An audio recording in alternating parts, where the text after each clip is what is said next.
Welcome to Talking Straight. I'm Suresh Kochatan. We are a country that loves freebies.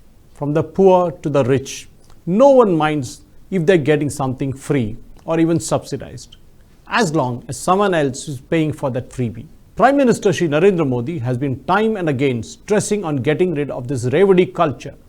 But the state governments are not willing to walk the talk, as they are afraid of losing their vote bank. To lead by example, the Modi government has now decided to fine-tune the subsidies and ensure that the leakages are plugged using technology and the benefits go to only those whom it's meant for. One is often reminded of the famous statement by former Prime Minister Shri Rajiv Gandhi, wherein he admitted that of every rupee that is sent from Delhi to the states, more than 85 paise gets siphoned off by the middleman and only 15 paise reaches the beneficiary.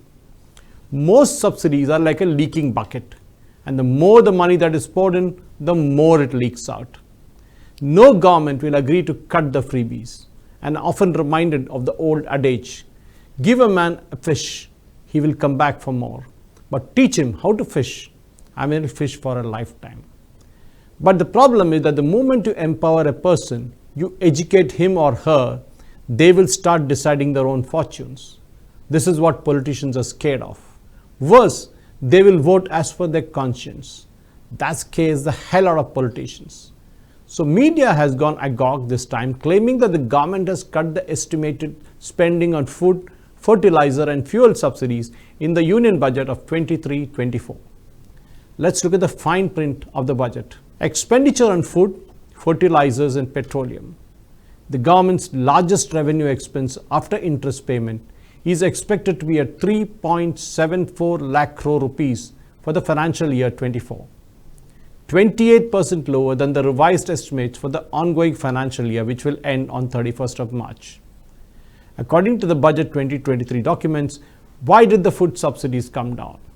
Well, in reality, we need to look at the subsidies in FY23, which is the financial year 23, which was 64% higher than the budget estimate that the government had to step up to support the form of free food grains and fertilizer subsidies and higher commodity inflation. Food subsidies for financial year 24 have been budgeted at 1.97 lakh crore, a decline of 31% from the revised estimates for financial year 23.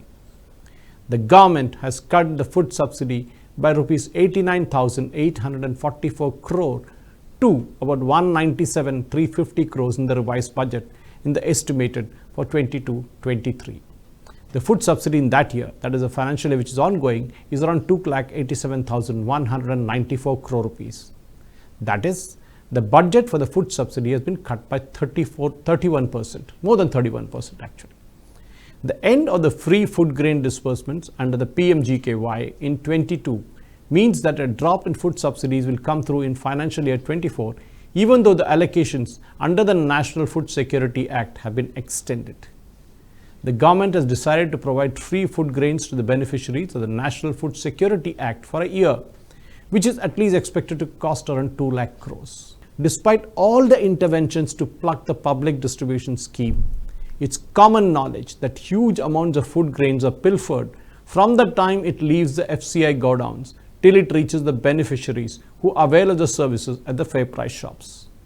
Fertilizer subsidy has been pegged, for example, at rupees 1.75 lakh crore, which again is a drop of 22% from the revised estimate of financial year 23. Similarly, subsidy on fertilizers, which has been cut by 50,121 crores, the government has earmarked 1,75,099 crore for fertilizer subsidy in the year 23-24, as budgeted against 2,25,000 crores in the revised estimate for 22-23. The government provides nutrient-based subsidy on fertilizer and subsidy on urea.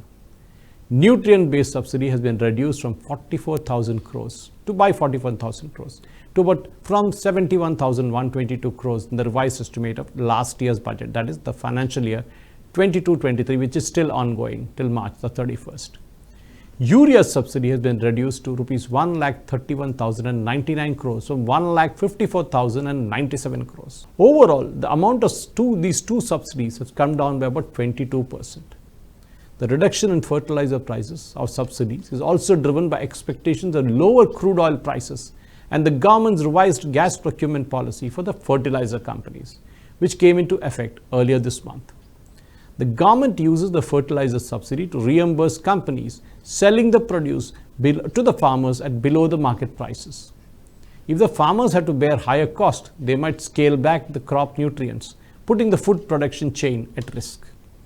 Fertilizer costs are expected to come down globally, and domestic production is also set to increase. Actually, India imports about a third of its fertilizer requirements. Since June 22, global fertilizer markets have softened considerably, and with it, global economies are tipped to go into a recession. That is the irony of it, which could cool down energy prices. Fertilizer markets are projected to remain weak in the coming months. On the other hand, the third biggest component, of course, of the F and F as we say, fuel subsidies have been budgeted at rupees 2,257 lakh crores, a fall from 75% from the revised estimate of FY23. LPG subsidy has also been reduced by 75%. The revised estimate for 22-23, which is now kind of ending right now, has been reduced from 2,257 crores from 9,170 crores, which is a cut of 6,913 crores. The deal with Russia in the post-Ukraine scenario has enabled India to cut down its import bill on crude.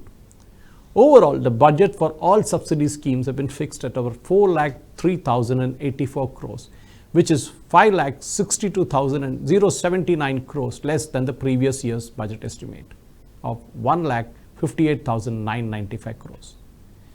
In addition to the subsidies given in food, fertilizer and petroleum products, the government also provides interest subsidy for 15 schemes.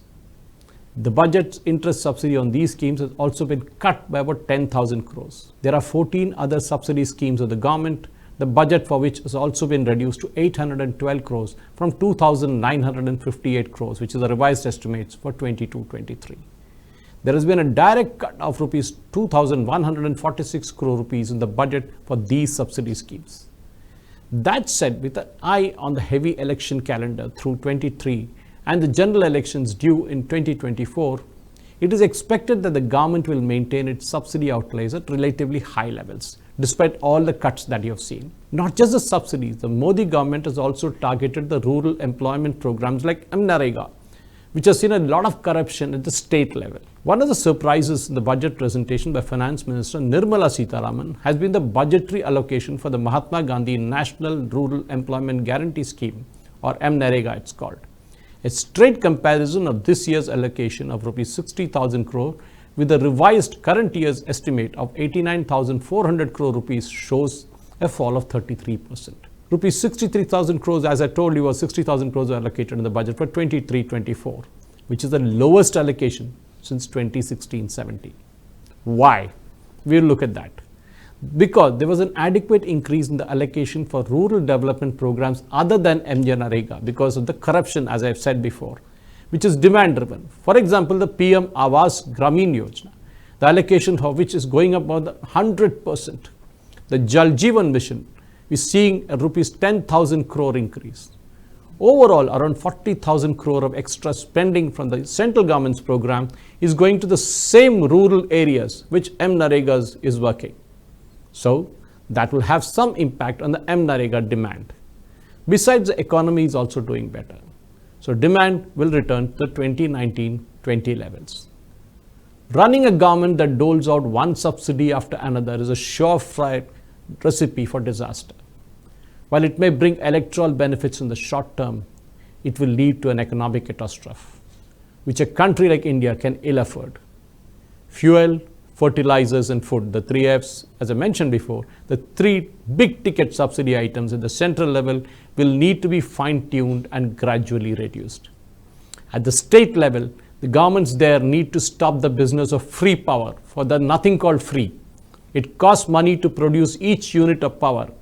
And if a state government wants to produce free power or give it free to the consumers that they identified, then they need to meter each and every connection, thereby understanding how much power is being consumed by each consumer. Then a provision must be made in the state budget to pay for that cost of free power to the transmission companies and the distribution companies. If any political party wants to give free stuff, let them pay from the party coffers, not from the taxpayers' money. Year after year, we cannot be throwing good money after bad money. We will need to end this culture of Fouquet once and for all. Thank you for watching.